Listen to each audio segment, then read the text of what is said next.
ტელეკომპანია იმედის შემთხვევაში ასეთი ფაქტი, როდესაც თურმე მურუსიძე იუსტიციის უმაღლესი საბჭოს თავმჯდომარე უშუალოდ ერეოდა სარედაქციო პოლიტიკაში ტელევიზიის კონკრეტული გადაცემის და პირდაპირ თვითონ იღებდა გადაწყვეტილებას, ვინ უნდა ყოფილიყო გადაცემაში სტუმარი და ვინ არა, ვინც არ უნდა ყოფილიყო, ერთ-ერთი იყავით თქვენ, ბატონ ზაზა. თქვენთვის რაზე მეტყველებს თქვენთვის ასეთი ფაქტი და რამდენად გაქვთ იმედი, რომ რეალურად პროკურატურა და მართლმსაჯულების სისტემა გამოიძიებს ამ საქმეს? მე მინდა მოგესალმოთ. სანამ თქვენ კითხვას უპასუხებ, მე მიმართო შინაგან საქმეთა მინისტრს და მთავარ პროკურორს. ნუ მაიძულებთ, რომ ორივე ადამიანი გადაგაყენოთ გაუფიცო ადვოკატთა კორპუსი, ამიტომ მე მინდა მათ მოუწოდო. ქუთაისში 5 მაისს ადვოკატ ავთანილ ბუცხრიგიძის სახლი დაცხრილა პოლიციის ვიცე-პოლკოვნიკმა 8 ნახევარზე. შემდეგ გამოიძახა ამ ადამიანმა პოლიციამ ეს ადამიანი არ დააკავა. შემდეგ საათნახევრის შემდეგ ეს ადამიანი მოდის და ადვოკატ დამიზნებით ესურის და ღმერთმა გადაარჩინა ეს ადვოკატი. მე მინდა მოგიწოდოთ, მიუხედავად იმისა, რომ ეს ადამიანი დაკავებულია, პირველად დინარაძეს აწამეს, დაადეს ხელბურკილები.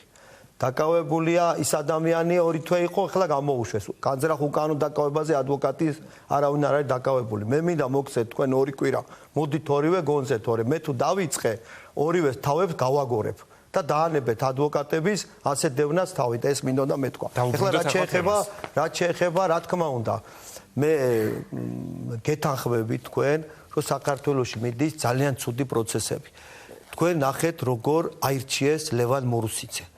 თქვენ ალბათ ნახეთ დებატები ჩემსა და ევა გოცირიძის შორის, რომელმაც ბრძანა პირდაპირ ეთერში, რომ ჩვენ მურუსიძეს ხმას რო ვაძლევდით, წინასწარ ვიყავით შეთანხმებულიო და ნინო გვენეტაძე მიცოდაო და იმიტომ არ მიცა მან მურუსიძეს ხმაო, რომ ქონდა ამის ფუფუნებაო.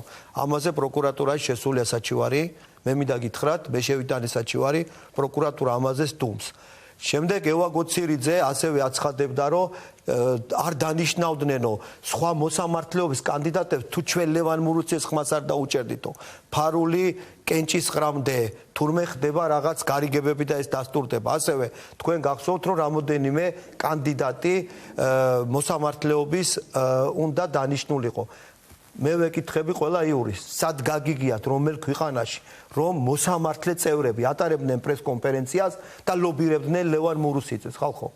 მე მაშინ, როდესაც ჩალვა რამიშვილმა, გახსოვთ თქვენთან ეთერში თქვი, როდესაც მიიწვია ლევან მურუსიძემ, თქვი, რომ შალვა რამიშვილს ლევან მურუსიძე მიაწვევინეს და რეკლამა გააკეთებინეს. 3-4 თვე გადის და შალვა რამიშვილი ბრძანებს, რომ მასზე გიორგი ბახტაძემ განახორციელა ზეწოლა. თქვენ ნახეთ, მეგობრებო, რომ გამოქვეყნდა ტელეიმედის გენერალურ დირექტორის ბახტაძის და ტელეკომპანიის წამყვანი ჟურნალისტ შორის მიმოწერა, სადაც იგი პირდაპირ აიძულებს ჟურნალისტს ერევა მის დამოუკიდებლობაში, თუ პროკურატურა ამ საქმეს არ გამოიძიებს, რა გამოდის, რომ პროკურატურა უშვებს და სახელმწიფო უშვებს ყველა ჟურნალისტთან, მისი რედაქტორის, მისი გამომცემელის, მისი გენერალური დირექტორის მხრიდან ასე ზეწოლის ფაქტს და ამას მიიჩნევს ნორმად. მაშინ ავიღოთ და სისხლის სამართლის კოდექსის 154 მუხლი, სადაც ჟურნალისტზე ზეწოლა მის დამოუკიდებლობის შებრალვა არის სისხლის სამართლის დანაშაული, მაშინ უნდა ამოვიღოთ. გაქვთ იმედი, რომ გამოიძიებენ ამ საქმეს? პატივცემულო, ფაქტიურად შემადგენლობა დანაშაულის სავარაუდოდ არის. რაღა დარჩა, როდესაც მიმოწერა ხორციელდება, ბახტაძე ვიღაცასთან ათანხმებს, თუ რომელი მოსამართლეები უნდა დაჯდნენ. ქალბატონი ალანია გვარცა ყუფარაძის მოსამართლე. ასევე გაბინაშვილი. მათ ჩემი ინფორმაციით, ალანიაზე ვიცი 100%-ით, გასდით ვადა და ისინი ფიქრობენ, რომ ხელახლა დაინიშნენ. ამიტომ ეს ჯგუფი ივანიშვილმა გახადა ხელშეუხებელი. როდესაც მე პროტესტი დავიწყე და მთელი სამოქალაქო საზოგადოება გავაერთიანე. ბატონი ალასანია იყო მაშინ ასევე ადვოკატთა ასოციაციაში მოსული, როდესაც ჩვენ თქვით, რომ უნდა დავიწყოთ მოძრაობა სასამართლო სისტემა მურუსიძეების გარეშე. გამოვიდა ეს გულბოროტი კაცი ივანიშვილი და გადაეფარა მურუსიძეს, თქვა, რომ მურუსიძე ჩემიაო, ხელივე არავინ ახლოს, ეს სისტემის ხერხლიაო. ამის შემდეგ დამთავრდა მურუსიძე გამოიტანს გადაწყვეტილება ჩემი აზრით სავარაუდოდ თქვენ საქმეზე.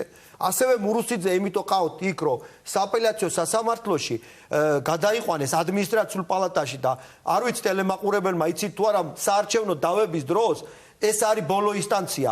მურუსიძის გადაწყვეტილება აღარ საჩივრდება უკვე. ამიტომ მე ვფიქრობ, რომ მოსამართლეს უნდა ეყოს გონიერება, ფაქტობრივად მე ვესწრებოდი რუსთავიორის პროცესებს, ვიღებდი მონაწილეობას 13-ში აუცილებლად მოვალ პროცესზე და სამოქალაქო საზოგადოების სახეებიც, ცნობადი სახეები მოვლენ, ჩვენ რაღაცნაირად მოვდუნდით, იცით, იმიტომ რომ გვეგონა, რომ რაც მოსამართლე ურთმელიძემ გააკეთა, სააპელაციო სასამართლო მას ფაქტიურად ვეღარ გაიმეორებდა, მაგრამ იმდენად აბსურდული იყო, იმიტომ რომ თქვენ თუ მიაქციეთ ყურადღება, ყველაზე დიდი პრობლემა, რომელზეც მე გავამახვილე ყურადღება იყო ქალბატონ ევა გოცირიძის განცხადება, რომ უნდა იყოსო ტელევიზია ობიექტურიო.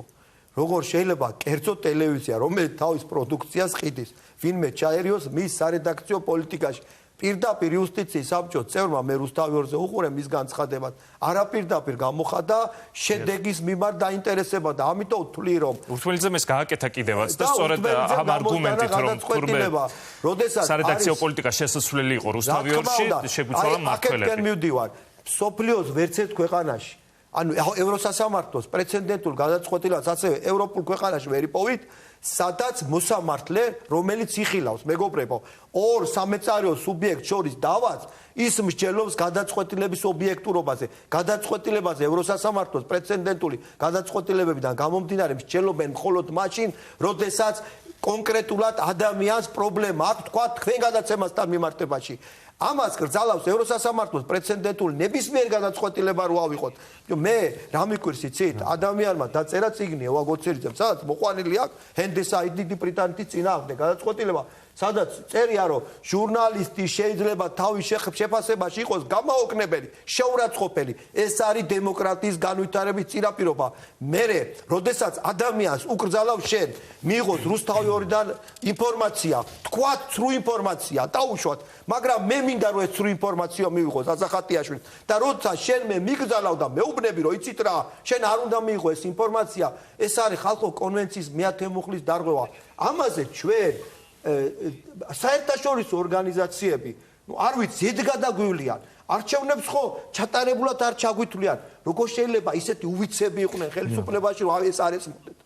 დიდი მადლობა ბატონ ზაზა, მე მინდა ბოლოს ზოგადი შეფასებით დავასრულოთ, ზოგადი ანალიზით. 4 წელია ჩვენ თეატრულიანისგან ბატონ დავით გვესმის, რომ მიმდინარეობს მართლმსაჯულების სისტემის რეფორმა.